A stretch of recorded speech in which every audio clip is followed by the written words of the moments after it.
নমস্কার বন্ধুরা, welcome to দেবস classes. তোমাদের সাথে রয়েছে আমি প্রণয়।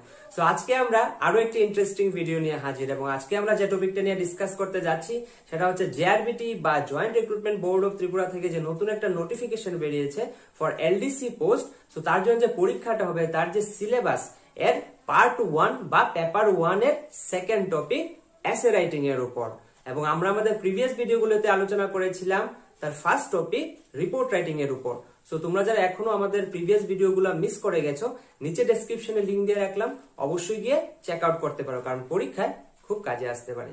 তাহলে চলো আজকের ভিডিওটা শুরু করা যাক। So let's get started.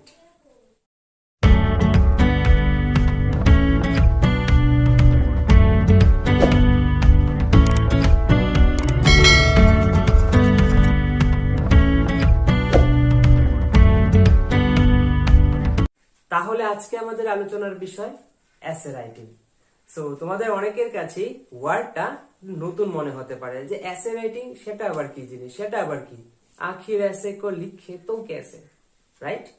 তাদের উদ্দেশ্য বলতে চাই চিন্তার কোনো কারণ নাই, বিকজ मैं हूं না। তাহলে এসে রাইটিং কথার মানে কি, এসে রাইটিং জিনিসটা কি?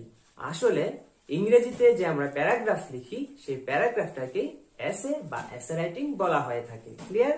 সো এসে রাইটিং বা প্যারাগ্রাফ কিভাবে লিখতে হয় সেটা আমরা সবাই জানি, কারণ স্কুলে আমরা সবাই এসে রাইটিং বা প্যারাগ্রাফ লিখেছি এবং তার থেকে 10 নম্বর পরীক্ষা আসে সেটা আমরা জানি, এবং চাকরির পরীক্ষার ক্ষেত্রে যদি এসে রাইটিং আসে সেটাও 10 নম্বরের জন্য আসতে চলেছে।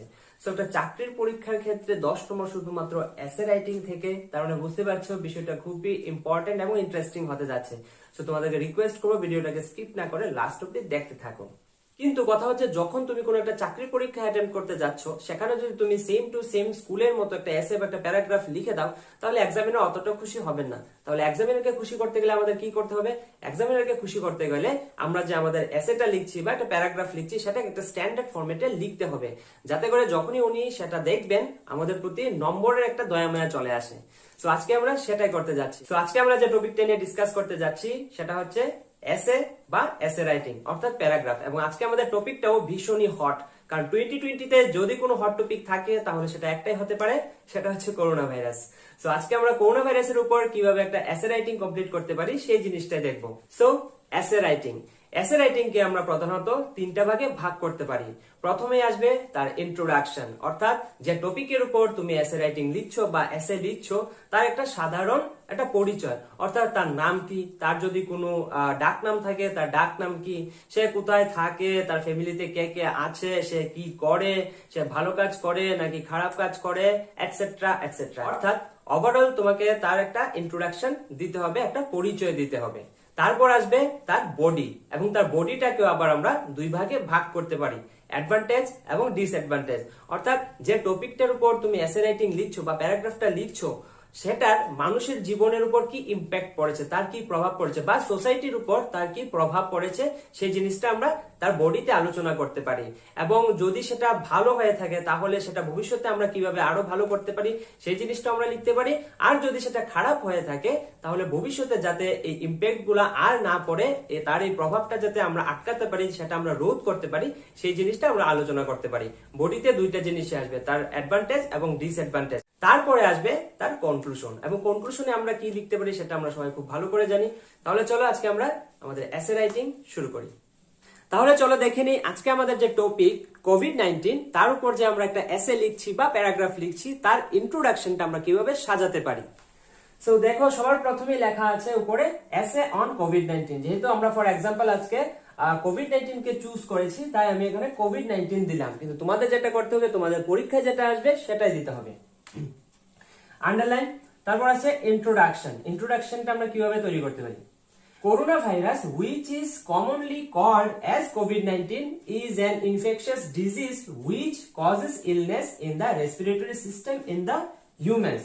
অর্থাৎ করোনা ভাইরাস যাকে আমরা কি নামে চিনি, কোভিড-19 নামেও আমরা চিনি, এটি একটি ইনফেকশাস ডিজিজ, এটি একটি সংক্রামক রোগ, which causes illness in the respiratory system in the humans, যা মানুষের শ্বাসতন্ত্রে বা শ্বসনতন্ত্রে রোগের সৃষ্টি করে। It is the new virus, এটি একটি নতুন virus that is impacting the whole world badly, যা গোটা পৃথিবীতে একটি খারাপ প্রভাব ফেলে দিয়েছে। as it is spreading primarily through contact with the person, যা স্বাভাবিকভাবে বা সাধারণত মানুষ থেকে মানুষে সংক্রামিত হয় তাদের সংস্পর্শে আসার ফলে। তারপর কি আছে, COVID-19 was first identified during December 2019। COVID-19 বা করোনা ভাইরাস সবার প্রথমে ডিসেম্বর 2019 সালের ডিসেম্বর মাসে তাকে আইডেন্টিফাইড করা হয়, শনাক্ত করা হয়। কোথায়? In Wuhan city of China, মানে চায়নার একটা শহর বা একটা সিটি যার নাম উহান।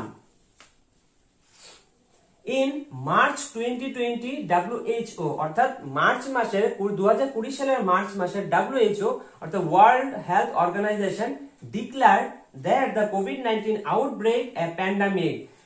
2020 সালের মার্চ মাসে ওয়ার্ল্ড হেলথ অর্গানাইজেশন অর্থাৎ বিশ্ব স্বাস্থ্য সংস্থা সেটা ঘোষণা দেয় যে কোভিড-19 বা করোনা ভাইরাস একটা মহামারীতে পরিণত হয়েছে।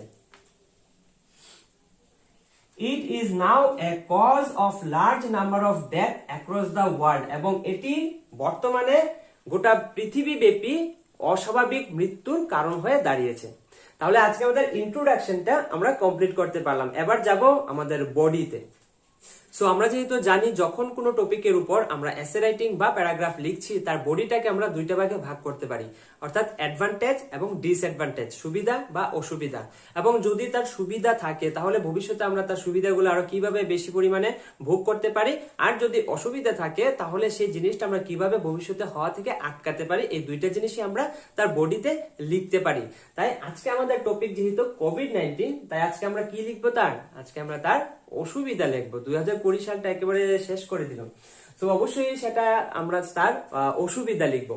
তো অসুবিধা লেখার ক্ষেত্রে সবার প্রথমেই আমরা যেটা লিখবো সেই ভাইরাসটা কিভাবে প্রথমে ছড়ালো, ঠিক আছে, ছড়ালো তারপরেই তো আমাদের ক্ষতিটা করলো। সবার প্রথমে তোমরা একটা পয়েন্ট করতে পারো, যেটা হচ্ছে হাউ ডাজ কোভিড-19 স্প্রেড, মানে কোভিড-19 বা করোনা ভাইরাসটা কিভাবে স্প্রেড করলো, কিভাবে ছড়ালো। আন্ডারলাইন করার পর তো লিখতে হবে it spreads from person to person, এটি ব্যক্তি থেকে ব্যক্তির মধ্যে ছড়িয়ে পড়ে। Among those in close contact ব্র্যাকেটে উইদিন 2 মিটার, যারা কোনো করোনা ভাইরাসে আক্রান্ত ব্যক্তির 2 মিটারের থেকে কম সংস্পর্শে আসে, কম দূরত্বের সংস্পর্শে আসে, তাদের মধ্যে এই ভাইরাসটা ব্যক্তি থেকে ব্যক্তিতে ছড়ায়। The virus spreads by respiratory droplets generated from cough or sneeze or a COVID-19 patient, অর্থাৎ যখন কোনো করোনা আক্রান্ত ব্যক্তি কাশে অথবা হাঁচি দেয় তখন তার নাক এবং মুখ দিয়ে যে ড্রপলেট গুলা বেরোয় তার মাধ্যমে সেই ভাইরাসটা বাতাসে ছড়িয়ে পড়ে। এবং যখন কোনো সুস্থ ব্যক্তি 2 মিটার অথবা 6 ফুটের থেকে কম দৈর্ঘ্যের সংস্পর্শে আসে ওই কোভিড-19 পেশেন্টের, তখন সেই ভাইরাসটা সেই সুস্থ মানুষটাকেও আক্রমণ করে। তাহলে ভাইরাসটা কিভাবে স্প্রেড করে সেটা আমরা লিখতে পারলাম। এবার আমরা তার নেক্সট পার্টে যাব। এবার তাহলে আমরা আরেকটা পয়েন্ট দিয়ে লিখতে পারি তার সিমটমস। যেহেতু আমরা আগের পয়েন্টে আলোচনা করেছিলাম কিভাবে ভাইরাসটা ছড়ায়, এবার দেখতে হবে তার লক্ষণগুলা, তার সিমটমস গুলা কি কি। সিমটমস দিয়ে তোমরা আন্ডারলাইন করে দিতে পারো, একটা পয়েন্ট করে দিতে পারো symptoms. COVID-19 symptoms can be very mild to severe, অর্থাৎ কোভিড-19 বা করোনা আক্রান্ত যে রোগী তার মধ্যে যে সিমটমস গুলা যে লক্ষণগুলা দেখা যায় সেই লক্ষণগুলা কখনো কম হতে পারে, কখনো বেশি হতে পারে, অথবা কারো কারো ক্ষেত্রে কম থেকে বেশি হতে পারে, ঠিক আছে। Some people have no symptoms, কিছু কিছু মানুষের ক্ষেত্রে কোনো সিমটমস বা লক্ষণ দেখা যায় না কিন্তু তারা corona positive. The most common symptoms are, মানে যেগুলো সব থেকে কমন, মানে যেগুলো দেখলে আমরা বুঝতে পারি যে ওই লোকটা বা ওই ব্যক্তিটা হয়তো করোনা আক্রান্ত বা করোনা পজিটিভ, সেগুলি কি কি? সেগুলি হচ্ছে ফিভার, জ্বর, ড্রাই কফ, শুষ্ক কাশি, ব্রিদিং প্রবলেম অর্থাৎ শ্বাস প্রশ্বাসে কষ্ট, মাসল পেন অর্থাৎ পেশি যন্ত্রণা, এবং less of test or smell অর্থাৎ মুখে স্বাদ না পাওয়া এবং নাকে গন্ধ না পাওয়া, can also be seen in corona virus patient. এই লক্ষণগুলিও কিন্তু করোনা ভাইরাসের পেশেন্টের মধ্যে দেখতে পাওয়া যায়। এই জিনিসটা কিন্তু তোমাদের অনেকের সাথে হয়েছে, মুখে স্বাদ না পাওয়া, নাকে গন্ধ না পাওয়া, হয়েছে না? হ্যাঁ হয়েছে, আমি জানি হয়েছে, কারণ সেটা আমার সাথে হয়েছে। তো আজকে আমরা সিমটমস গুলা আমরা কমপ্লিট করতে পারলাম। বডির সেকেন্ড পার্ট মানে সেকেন্ড পয়েন্ট সিমটম, আমরা ফার্স্ট পয়েন্টে আলোচনা করেছিলাম কিভাবে ভাইরাসটা ছড়ায় এবং সেকেন্ড পয়েন্টে আলোচনা করলাম সিমটমস। এবার যাব বডির থার্ড পয়েন্টে, যেটা হচ্ছে প্রিভেনশন। সো এবার আমরা আলোচনা করব এর প্রিভেনশন, অর্থাৎ ভাইরাসটাকে আমরা কিভাবে আটকাতে পারি। সো প্রিভেনশন অফ কোভিড-19, অর্থাৎ কোভিড-19 কে আমরা কিভাবে আটকাতে পারি একটা হেডিং দিয়ে দিতে পারো এবং 1-2 করে পয়েন্ট লিখতে পারো। সবার প্রথমে পয়েন্টে আসছে কি, wash hands regularly with soap and sanitiser, অর্থাৎ প্রতিনিয়ত তোমাকে কি করতে হবে, হাত ধুতে হবে, সাবান অথবা স্যানিটাইজার ইউজ করতে হবে। Number 2, avoid unnecessarily outings on public spot, মানে অযথা কোথাও কোনো পাবলিক স্পটে যাওয়া, কোথাও ঘুরতে যাওয়া সেটা বন্ধ করতে হবে। Maintain a distance of at least 2 meters from a sick person or if somebody has symptoms, অর্থাৎ অন্তত 2 মিটার অথবা 6 ফুটের একটা ডিস্টেন্স তোমাকে মেইনটেইন করতে হবে, কার থেকে, কোনো সিক পারসনের থেকে অথবা যার মধ্যে কোনো সিমটমস দেখা দিয়েছে সেই ব্যক্তি থেকে। Clear? Cover your nose and mouth while কফিং এন্ড স্নিজিং, অর্থাৎ যখন তুমি কাশছো বা হাঁচি দিচ্ছ তখন তোমার নাক এবং মুখটাকে ঢেকে রাখতে হবে, অর্থাৎ সবসময় তোমাকে মাস্ক ব্যবহার করতে হবে। তাহলে আমাদের প্রিভেনশন অফ কোভিড-19টাও শেষ, অর্থাৎ বডি আমাদের কমপ্লিট। এবার আসবো আমাদের এসে রাইটিং বা প্যারাগ্রাফের লাস্ট পার্ট, অর্থাৎ কনক্লুশনের দিকে। সো এবার আমরা আমাদের কোভিড-19 এর উপর কনক্লুশনটা আমরা কিভাবে রেডি করতে পারি, সেটা আমরা কিভাবে লিখতে পারি সেই জিনিসটা দেখবো। Coronavirus is one of the most severe issue that are facing by people around the world, অর্থাৎ গোটা বিশ্বের, গোটা পৃথিবীর মানুষের কাছে করোনা ভাইরাস এখন একটা সবথেকে বড় প্রবলেম, সবথেকে বড় সমস্যা হয়ে দাঁড়িয়েছে। It is necessary that we come out from this situation as early as possible, অর্থাৎ আমাদের খুব প্রয়োজন, আমাদের খুব দরকার যে যত তাড়াতাড়ি সম্ভব এই যে সিচুয়েশন, এই যে অবস্থা সেটা থেকে আমাদের বেরিয়ে আসা। তারপর আছে so people should stay inform and maintain a good hygiene, অতএব আমাদের কি করা উচিত, আমাদের সবসময় অবগত থাকা উচিত এবং একটা পরিষ্কার পরিচ্ছন্নতা মেইনটেইন করা উচিত, অর্থাৎ একটা পরিষ্কার পরিচ্ছন্ন জীবন আমাদের অবলম্বন করা উচিত।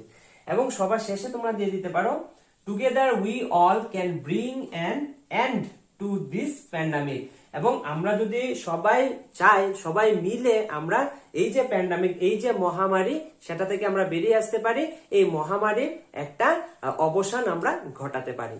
সো আশা করি এবার তোমাদের বুঝতে অনেকটা হেল্প হয়েছে। সো পরীক্ষায় তোমাদের কোভিড-19 বা যে কোনো টপিকের উপর এসে রাইটিং বা যে কোনো প্যারাগ্রাফ আসুক না কেন, তোমরা সেটা অবশ্যই সেটাকে সিম্পলি এন্ড স্মার্টলি সেটাকে অ্যান্সার করতে পারবে এবং খুব ভালো একটা নম্বর ক্যারি করতে পারবে। তবে যাওয়ার আগে করে নেবো একটা রিকোয়েস্ট, যদি এই ভিডিওটা তোমাদের কাছে ভালো লেগে থাকে, তোমাদের কাছে একটু হলে হেল্পফুল মনে হয়, তাহলে প্লিজ ভিডিওটাকে একটা লাইক করে দিও, কমেন্ট করে জানিও ভিডিওটা তোমাদের কাছে কেমন লাগলো, আর অবশ্যই ভাই বন্ধু দাদা দিদি সবার মধ্যে ভিডিওটাকে শেয়ার করে দিও যারাই চাকরির জন্য প্রিপারেশন নিচ্ছে, যাতে করে ওদের কাছে বিষয়টা বুঝতে অনেকটা হেল্প হয়।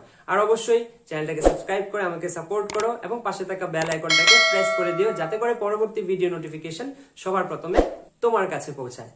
তাহলে দেখা হচ্ছে নেক্সট আরো একটি ইন্টারেস্টিং ভিডিওর সাথে, ততক্ষণ take care and good by.